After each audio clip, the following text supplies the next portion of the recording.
ये बताइए आप एक संत हैं और संत कहते भी हैं, तो बोलते हैं कि संत को जो पहाड़ों पे रहना चाहिए, लेकिन आप सामाजिक गतिविधि में भाग लेते हैं, इसका क्या कारण? ये कहाँ तक लगता है कि शराबबंदी जो है ये कामयाब रहा है? तो जो इतने बड़े-बड़े ठोस निर्णय लिए हैं समाज के प्रति जो सोचे हैं, वही बोले ना कि दहेज प्रथा, बेटियों को पढ़ाओ, बेटियों को पढ़ाओ, बेटियों की कितनी भागीदारी हो, कितनी बेटियां कोई भी बेटी जो आपको इंटर या बीए करके कि वो नजर नहीं आता है। ये सारा किनका देन है? नीतीश जी का देन है। जाएंगे। उनको सिर्फ स्वर्गवास ही होना, मोक्ष होना बाकी है। जो अभी तक भी पी रहे तो उनका अब मोक्ष होगा, अब क्या होगा? नमस्कार, मैं दिलशाद हूँ, आप देख रहे हैं इंडिपेंडेंट नेटवर्क न्यूज। अभी हम कौवा कुल का सर्वोदय आश्रम है और ये जेपी फील्ड है। यहाँ पे आए दिन कुछ ना कुछ अनोखा होते रहता है। और बता दें कि आज माननीय भारत के सीएम नीतीश कुमार जी का आज जन्मदिन है, अवतरण दिवस है। तो सबसे पहले हम बिहार के सीएम को जो है उनके जन्मदिन की हार्दिक शुभकामनाएं देते हैं। और यहाँ पे पूर्व मुखिया योगी त्यागनाथ जी है, इनका थोड़ा सा दिखाइए। ये योगा भी करते हैं और लोगों को सिखाते हैं, निःशुल्क योगा कराते हैं। जन्मदिन है, चलिए हम इनसे बात करेंगे। थोड़ा इन्हें दिखाइए। चलिए हम योगी त्यागनाथ जी से बात करते हैं।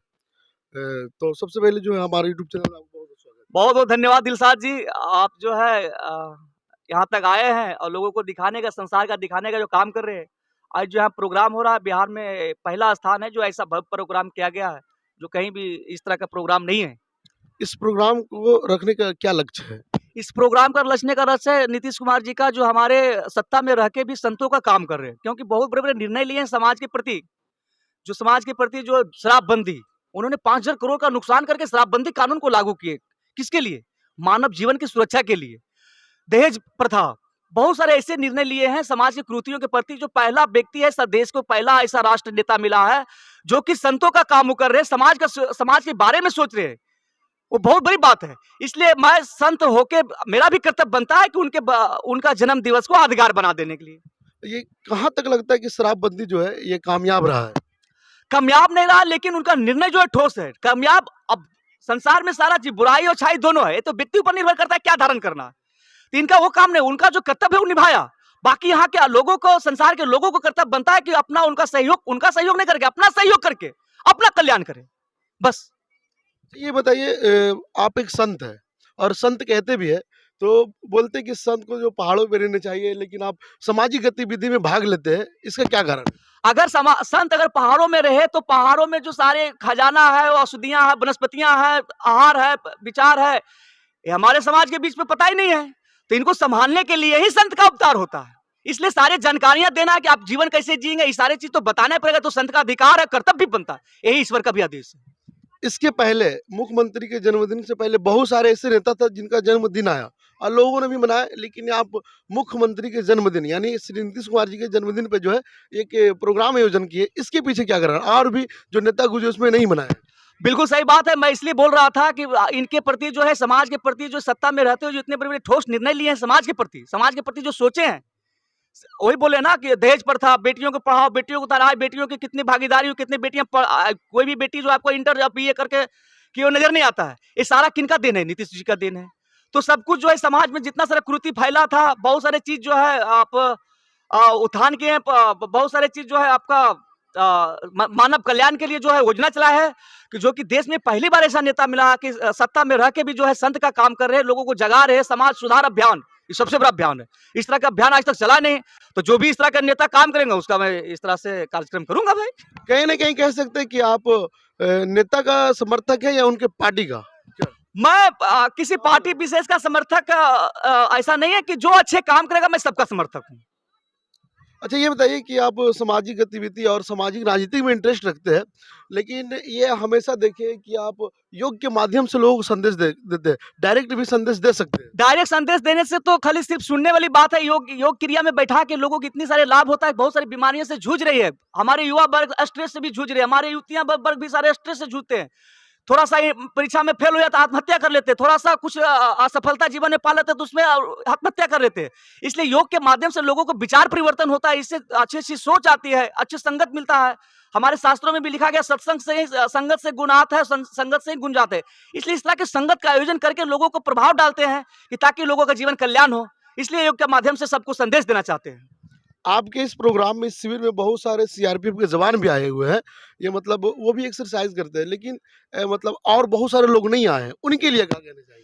बहुत सारे नए लोग आए, उनके लिए भी धन्यवाद है कि जहाँ भी हैं वहाँ योग करें, देखें, सीखें और अपने जीवन को उत्थान करें। सीआरपीएफ के जवान को इसलिए खास करके बुलाया है और लोग भाई लोग भी सहयोग किए, वो आए हैं, इसके लिए बहुत बहुत धन्यवाद के पात्र हैं, क्योंकि उनके ऊपर देश की बड़ी जिम्मेदारी है और उस जिम्मेवारी को निर्वहन करते, रक्षा सुरक्षा सबसे बड़ी जिम्मेवारी उनके सीआरपीएफ जवानों के भाई के पास में, जो कि उनको भी मजबूत करना एक संत का कर्तव्य बनता है, क्योंकि उनको जो फिजिकल सिखाया जाता है उसमें ये सारे यौगिक क्रिया है ही नहीं।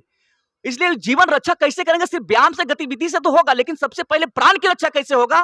वो है प्राणायाम। प्राणायाम से ही प्राणायाम का ही होता है प्राणायाम, मतलब प्राण का आयाम, प्राण का उत्सर्जन, प्राण का उत्पन्न, इसकी रक्षा, इसमें सारा क्रिया है। ये योग जो है हमारे भारत की सबसे बड़ी गहरा रहस्य वाली विद्या, जो सबको धारण करके लोग सैकड़ों साल ऐसे ही जी लेते थे, बिना उपचार का, बिना औषधि के। इसलिए उन लोग को भी मेरा कर्तव्य बनता है कि उन लोग को मजबूत करके देश की रक्षा सुरक्षा में भागीदारी सुदृढ़ हो। एक अंतिम सवाल आपसे, क्योंकि ये प्रोग्राम जो है श्री नीतीश कुमार के जन्मदिन पर है, तो ये बताइए कि शराबबंदी जो किए थे, तो शराबबंदी हमें लगता है कि कामयाब हुआ नहीं हुआ तो बता ही दिए, लेकिन जो लोग अभी भी शराब पी रहे हैं उनको क्या कहना चाहिए? उनको सिर्फ स्वर्गवासी ही होना, मोक्ष होना बाकी है। जो अभी तक भी पी रहे तो उनका अब मोक्ष होगा, अब क्या होगा? उनका कल्याण अब होना नहीं है, क्योंकि अपना जीवन को ठान लिए है कि हमको जीवन से कोई मतलब ही नहीं है, हमको शमशान घाट जितना जल्दी पहुंचा दो। वैसे व्यक्ति धरती छोड़ भी दे तो कोई दिक्कत नहीं, क्योंकि धरती का ही बोझ है, कोई काम का भी है ही नहीं, कुछ काम। अब जो शराब पिया उसके पास शक्ति नहीं रहेगा, ना तो खेती करेगा ना गृहस्थी संभालेगा, उसे कुछ होगा नहीं। शराब पी के आएगा, किसका घर संपन्न हो सकता है? वो आएगा पी के तो बच्चे लोग पर उसका कुछ प्रभाव पड़ेगा, उसकी गृहस्थी भी खराब होगी, अब ना तो उसको ताकत रहेगा, ना तो कृषि, ना खेती, ना कुछ भी नहीं, ना उसका मति गति कृषि खेती कुछ अच्छा ही नहीं होगा। इसलिए वो धरती छोड़ ही दे तो अच्छा ही है, उसका धरती पर कोई काम, धरती का बोझ है। चलिए बहुत बहुत धन्यवाद। एक मिनट रुक जाइए थोड़ा सा। यहाँ पे बहुत सारे सीआरपीएफ के जवान भी हैं और ग्रामीण लोग भी हैं, उनसे भी हम बात करेंगे। ये थोड़ा, क्या नाम है सर आपका? संदीप संदीप कुमार जी। बड़ा एनर्जेटिक लग रहे हैं आप।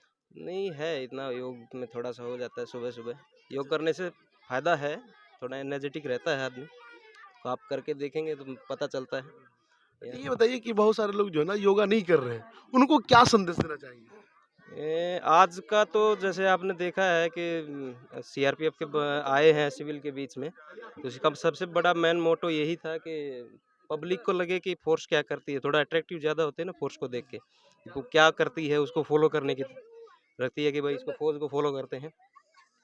तो उसी चक्कर में ये बच्चे हैं, ये देखेंगे कि फौज भी है साथ में, ये भी लोग भी करते हैं, तो हम लोगों को भी करना चाहिए।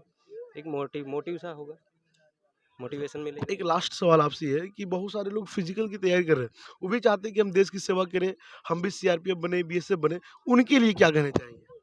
देखो, फिजिकल एक्टिविटीज़ तो डेली हर आदमी अपनाए तो बढ़िया है, योग अपनाए बढ़िया है। और जो एक्सरसाइज जो भी मतलब अभी तैयारी कर रहे हैं फिजिकल की, तो देखो आप भी क्या है कि जहाँ भी आप किसी भी फील्ड में जाओगे, या कि फौज में ही नहीं है, आप 50 वैकेंसी के ऊपर ढाई लाख आदमी मिलेंगे, तो कंपटीशन बहुत हैवी है और उसमें फिजिकल भी बहुत वो रखता है, अपना वो महत्व रखता है। तो सबसे बेहतरीन ये है कि जिसका फिजिकल बेहतरीन रहेगा वो अव्वल आएगा, वो पाएगा कुछ, तो इसलिए वो भी ज़रूरी है।